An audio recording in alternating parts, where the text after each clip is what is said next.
কেতিয়াবা মানুহ হেৰাই যায়নে? নাই নাই, মৃত্যুত হেৰুৱাৰ কথা কোৱা নাই প্ৰেমিক প্ৰেমিকাৰ কথাও। এই যে এসময়ত খুব প্ৰিয় সংগী সময়ৰ কোলাত লাহে লাহে অচিনাকি হৈ পৰে। এই যে এসময়ত জীৱনটো টুকুৰা টুকুৰাকৈ ভগাই লোৱা কোনোবা প্ৰিয় বন্ধু এদিন নোহোৱা হৈ যায় ব্যস্ততাৰ গৰ্ভত। এই যে এসময়ৰ খুব ৰসাল ৰঙীন বন্ধুৰ জাক এটা লাহে লাহে মাথোন চিনাকি হৈ পৰেগৈ। কেৱল হাই হেল্লতেই সীমাবদ্ধ হৈ ৰয় কথোপকথন। হয়নে এনেকুৱা? সিদিনালৈকে নতুন চোলা এটা ল'লেও প্ৰথমে খবৰ দিয়া বন্ধুজনে আজি হয়তো অকল জন্মদিনতহে মনত পেলায়।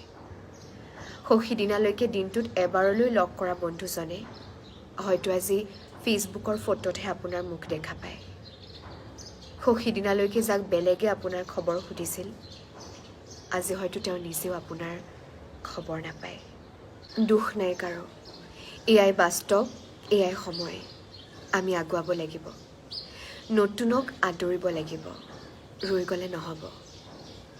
কিন্তু তাৰ মাজতো কেতিয়াবা ৰৈ চাবচোন, কোনোবা এটা ব্যস্ততাৰ আবেলি একাপ চাহ লৈ বহিবচোন। নালাগে, কাকো জনাব নালাগে, মাত্ৰ নিজেই এবাৰ উভতি চাবচোন। বহুকেইখন মুখে আমনি কৰিবহি, এজাক হাঁহিয়ে খিলখিলনিয়ে কোবাই যাবহি। কথাখিনি শুনোতে অগাদেৱা কৰিছে নেকি দুই এখন মুখ? সিদিনাৰ প্ৰতিটো সময়ৰ সাক্ষী কোনোবা আজি কেনেকৈ আছে নাজানে বুলি সৰিছেনে হুমুনিয়া? বলকচোন আজি আবেলিটো সজাওঁ, ফোনটো উঠাওক, এবাৰ কথা পাতক তেওঁৰ লগত। নাই, মই এৰি অহা নাই বা বিচ্ছেদ হোৱা প্ৰেমৰ কথা কোৱা নাই।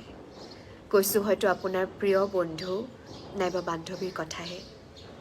এসময়ৰ আপোনাৰ প্ৰতিটো গোপন গল্পৰ একমাত্ৰ সংগী। কোনো কাৰণ নোহোৱাকৈ তেওঁলৈ এনেই ফোন এটা কৰকচোন। খা খবৰ সুধি পুৰণি ভাল লগা স্মৃতিৰ বেৰাটো মেলকচোন। চাব কিবা এটা ভাল লাগিব আপোনাৰ, লগতে তেওঁৰো।